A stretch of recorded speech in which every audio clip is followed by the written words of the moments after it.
উপস্থিত সকল সম্মানিত গুণীজন, মুরব্বিয়ানে কেরাম এবং ভাই বোনেরা, আজকের আয়োজনে সবাই আন্তরিক স্বাগত জানাই। আজকে আমরা গ্রাম বাংলার ঐতিহ্যবাহী পুঁথিপাঠের চিরচেনা সুরে এখানে নতুন কিন্তু অতীব প্রয়োজনীয় একটা বিষয় নিয়ে কথা বলার জন্য হাজির হয়েছি, যেখানে আমরা জানবো এই সমাজের বয়োবৃদ্ধ মুরব্বী যারা আছেন তাদের ভালো থাকা, নিরাপদে থাকা, সুস্থ থাকা আর রাখার কথা। চলেন শুনি তাইলে। আরে শোনেন শোনেন ভাই বোনেরা, শোনেন দিয়ামো, প্রথমে শুকরিয়া করি মাবুদ মহাজন, তারপরে সালামও জানাই সকল উপস্থিতি। সম্মান রইল, শ্রদ্ধা রইল, আরো রইল প্রীতি। আরে আজকের পুঁথি করলাম শুরু হে বন্ধুগণ, জানবো কেমন আছে দেশের মুরব্বিজন। বলছি শুনেন বিস্তারিত বয়স্কদের কথা, শুনতে হইলে সবার মধ্যে রাইখেন নীরবতা, বাইরে রাইখেন নীরবতা, ও ভাই রাইখেন নীরবতা। সময় কারো জন্য থাইমা থাকে না, থাকে? ও ভাই থাকে নাকি? সময় কারো জন্য থাইমা থাকে না।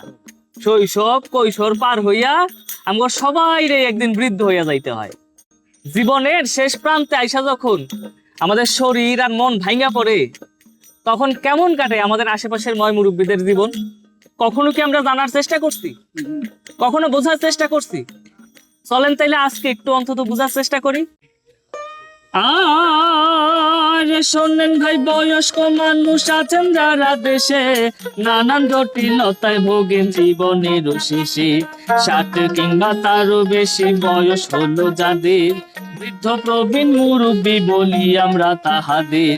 জীবনের শেষে তারাই একাকিত্বে ভোগে, কষ্ট করে শারীরিক কিংবা মানসিক রোগে। জন্মের পরে মৃত্যু অবধি কতই না রোগ হয়, তার মাঝে কিছু রোগ আছে হয় না নিরাময়। ডায়াবেটিস, ফুসফুস ক্যান্সার, অপুষ্টি, হাঁপানি, হাই প্রেসার, হৃদরোগ, আর্থ্রাইটিস, এইসব সবাই জানি। এমন আরো কত রোগ আছে আমাদের জীবনে, বৃদ্ধ শিশু সবারই হয়, এইটাও রাইখেন মনে। কিছু রোগ দীর্ঘমেয়াদে ভালো হয় যদি, অসুস্থতার রেশ রয়ে যায় মৃত্যুর অবধি। কেবল চিকিৎসাতে এইসব রোগ সারাবে কেবা, এই রোগীদের দিতে হবে পেলিয়েটিভ সেবা, ভাইরে পেলিয়েটিভ সেবা, ও ভাই পেলিয়েটিভ সেবা। এই যে আমাদের সমাজের বৃদ্ধ মানুষেরা বয়স হইলে নানান রকম জটিলতায় ভোগে, কিছু শারীরিক জটিলতা, কিছু মানসিক জটিলতা। এর মধ্যে কিছু রোগের ওষুধ আছে, আবার কিছু রোগ সারা জীবন বইয়া বেড়াইতে হয়, যেমন ডায়াবেটিস, ক্যান্সার, হাঁপানি, শ্বাসকষ্ট, আর্থ্রাইটিস, কত রকম সমস্যা। তারপর একাকিত্ব তো আছেই। সেই জন্য এই সময় বয়স্ক মানুষদের দরকার হয় পেলিয়েটিভ সেবা। কি সেবা? পেলিয়েটিভ সেবা। এখন অনেকেরই মনে হইতে পারে পেলিয়েটিভ সেবা আবার কি, তাই না? চলেন যাই না নেই পেলিয়েটিভ সেবা কারে কয়। আরে এখন জানবো পেলিয়েটিভ সেবা কহে কারে, এই সেবা রোগীদের কষ্ট উপশম করতে পারে। শোনেন বন্ধু, যেমন আছে শারীরিক রোগ, তাহার সঙ্গে আছে মনের গভীর যোগাযোগ। তাই তো শুধু শারীরিক সুস্থতা টুকুই নয়, মানসিক শান্তিটাকেও নিশ্চিত করতে হয়। আদর, শ্রদ্ধা, ভালোবাসায় অধিকার, সম্মান নিশ্চিত যদি করি সবাই দিয়ে মন প্রাণ। এর সাথে যখন যুক্ত হয় যত্ন পরিবারের, পেলিয়েটিভ সেবায় আমরা তখন বলি তারে, ভাইরে তখন বলি তারে, ও ভাই তখন বলি তারে। তাইলে কি বুঝলাম? একজন বয়স্ক কিংবা অসুস্থ মানুষের শুধু শারীরিক চিকিৎসা দিলেই হয় না, তার মনের কষ্টটাও দূর করা লাগে। কিন্তু কিভাবে সেই মনের কষ্ট দূর করবো সেটা কি আমরা জানি?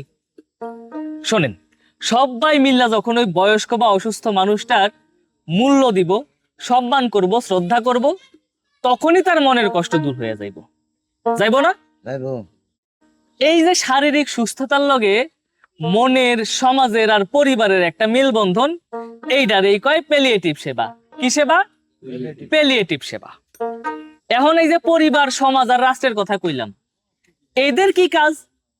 চলেন যাই না নেই। যেই মা বাপে করলো মানুষ মমতায় আর মায়ায়, বৃদ্ধকালে তাদের যেন রাখি যত্নের ছায়ায়। খোঁজ নেবো আর সময় দেব, শুনবো মনের কথা, শান্ত করব তাদের মনের যত বেকুলতা। ভালো খাবার আর পরিষ্কার পরিচ্ছন্নতায় সর্বদা রাখবো ভালোবাসায় আর মমতায়।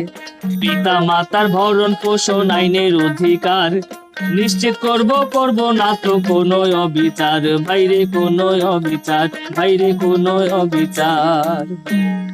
আচ্ছা, পরিবার না হয় তার দায়িত্ব পালন করলো, কিন্তু আমরা যারা তরুণ যুবক আছি, আমরা কি সমাজের অংশ না? আমাদের কি কোনো দায়িত্ব নাই? কি সেই দায়িত্ব? চলেন যাই না নেই। আরে শোনো তরুণ বন্ধুগণ, তোমরা আগামীর পথ, তোমাদের হাতে বদলাবে এই সমাজের রথ। পাশের বাড়ির দাদু যদি থাকেন একলা ঘরে, একটু আশার আলো জ্বালতে পারো তার অন্তরে। হাসপাতালে যাবে যখন দরকার যদি হয়, প্রতিবেশী সাহায্য পেলে দূর হয়ে যায় ভয়। রাস্তা পারাপারে তাদের কইরো সহায়তা, তাদের অধিকারের প্রশ্নে ভাঙ্গো নীরবতা। যানবাহনে আসন পাওয়া নিশ্চিত যেন করি, অবহেলা দূরীকরণ অত্যন্ত জরুরি। অপূরণীয় সঙ্গ দিও থাকিও সহায়, স্বেচ্ছাসেবায় তাদের কষ্ট যেন দূরে যায়, বাইরে যেন দূরে যায়, ও ভাই যেন দূরে যায়। একজন মানুষ যখন প্রবীণ আর অসুস্থ হইয়া যায়, তখন পরিবার আর সমাজের পাশাপাশি রাষ্ট্র, সরকার আর প্রশাসনেরও অনেক কিছু করার আছে। কি করার আছে? চলেন যাই না নেই। আরে সরকার যেন করে তাদের আন্তরিক অঙ্গীকার, প্রণয়ন হবে তাদের জন্য সিটিজেন চার্টার। আইনি সেবা, নিরাপত্তা এবং পুনর্বাসন, বয়স্ক ভাতা নিশ্চিত করুক স্থানীয় প্রশাসন। নগর যদি সত্যি চাই হইতে মানবিক, পরিকল্পনা হইতে হবে একদম সঠিক। প্রবীণ রোগী একাকী জন সবার থাকুক স্থান, যত্ন সেবায় ভালোবাসায় সগর হোক মহান, বাইরে নগর হোক মহান, বাইরে নগর হোক মহান। এখন বলেন তো, আপনার এলাকার বা আশেপাশের ময় মুরব্বীদের প্রতি আপনাকে কোনো দায়িত্ব আছে? আমরা কি পারবো মমতায় ভরা এরকম একটা মানবিক নারায়ণগঞ্জ শহর তৈরি করতে? অবশ্যই পারবো।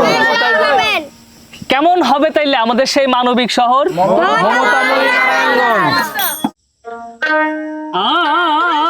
আরে মমতাময় নারায়ণগঞ্জ যাচ্ছে প্রবীণদের পাশে, সাথে নিয়ে দৃঢ়তার অটুট এই বিশ্বাসে।